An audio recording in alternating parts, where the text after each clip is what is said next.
এই পিঠাটা বানানোর পরে আমার মনেই হচ্ছিল না এটা আমি আপনাদের ভেঙে দেখাই বা কাউকে খেতে দেই। আমার শুধু মনে হচ্ছিল এটা আমি শোপিসের মতো শোকেসে সাজিয়ে রাখি আর চেয়ে চেয়ে মুগ্ধ হয়ে দেখি। হ্যালো এভরিওয়ান, আসসালামু আলাইকুম। আজ আমি আপনাদের সাথে শেয়ার করব গাজর, নারকেল আর গুড়ের পুর দিয়ে দারুণ মজাদার আতাফল পিঠা। আতাফলের প্রত্যেকটা কোয়া যেমন ভালো লাগে, তেমনই এই পিঠারও প্রত্যেকটা লেয়ার খেতে অনেক মজা লাগে, কারণ এর প্রতিটি লেয়ারে গাজর, নারকেল আর গুড়ের পুর দেওয়া থাকে।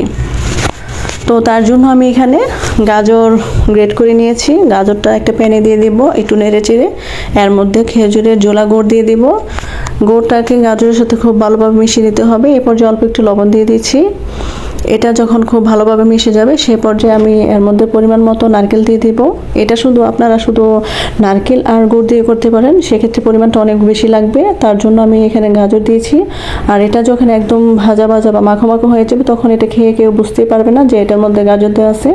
তো এটা যখন একদম আঠালো হয়ে যাবে, পানিটা শুকিয়ে যাবে, তো সে পর্যায়ে আমি এটাকে নামিয়ে নেব। আর এটার পুরটা খেতে অনেক বেশি মজা ছিল।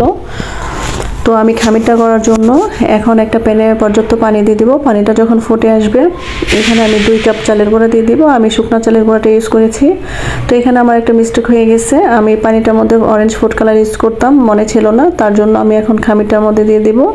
আপনারা যখন কালার ইউজ করবেন পানিটার মধ্যে ইউজ করবেন। তো এই পর্যায়ে কালারটা দিয়ে আমি খুব ভালোভাবে হাত দিয়ে মথে নেব আর এটাকে খুব ভালোভাবে মিশিয়ে নিতে হবে। তো আমার মেশানো হয়ে গেছে।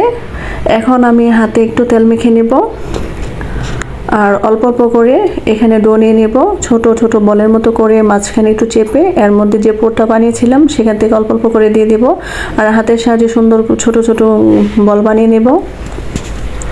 তো সবগুলো আমি একইভাবে বানিয়ে নেব। তো আরেকটা আপনাদের দেখাচ্ছি কিভাবে বানাতে হয়। এটাকে খুব বেশি পাতলা করা যাবে না, তাহলে পুরটা বের হয়ে যাওয়ার সম্ভাবনা থাকবে। তো এরকমভাবে আমি সবগুলো বানিয়ে নিয়েছি। এখন 5টা কি 6টা করে দিয়ে আমি এরকম হাতের সাহায্যে চেপে চেপে এখন আতাফলের শেপ দিয়ে নেব। এটা একদম চেপে দেওয়া যাবে না, তাহলে পুরটা বের হয়ে যাবে। তো এই তো আমি কিভাবে করতেছি আপনারা দেখেন। এটা একদম প্রেস করা যাবে না, বেশি অল্প অল্প করে প্রেস করতে হবে। তো এরকম করে আমি সবগুলা পিঠাই বানিয়ে নিচ্ছি। এটা খেতে অসম্ভব মজার হয়, কারণ এর প্রত্যেকটা লেয়ারে পুর দেওয়া থাকে। আর একটু সৌন্দর্যের জন্য আমি এর মধ্যে লেবু পাতা দিয়েছি। আপনারা যখন স্টিম করবেন পাতাগুলো উঠে রেখে দিবেন। আর রাইস কুকারে আমি একটু তেল স্টিমারে তেল মেখে নিচ্ছি, যাতে এটা যখন হয়ে যাবে লেগে না যায়। তো আমি পিঠা বানাচ্ছি, সেগুলো দেখে আমার ছেলে মেয়েও বানানো শুরু করলো। তো তাদের পিঠাগুলো এখানে আমি স্টিম করার জন্য দিয়ে দিচ্ছি।